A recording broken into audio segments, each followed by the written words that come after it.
The African American Civil Rights Movement. The African American Civil Rights Movement was a long fight for racial equality that went on for over 100 years, beginning after the American Civil War ended in the 1860s. The Civil Rights Movement has its background in the anti-slavery movement before the Civil War. People opposing the slavery system thought slavery was morally wrong and wanted it to end. During the Civil War, President Abraham Lincoln freed the slaves. After the Civil War, however, many Southern states continued to treat African Americans as second-class citizens. They implemented laws that kept black people separate from white people.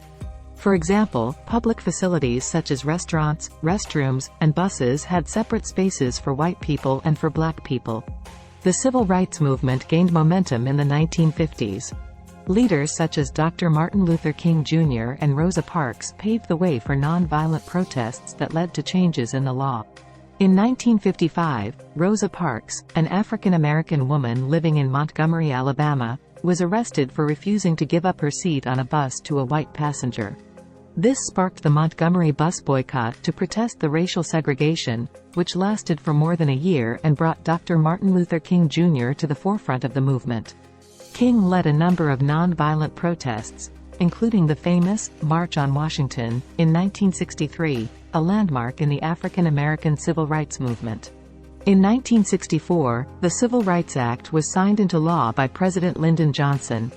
This act outlawed the segregation of black people in America. It also outlawed discrimination based on race, national background, and gender,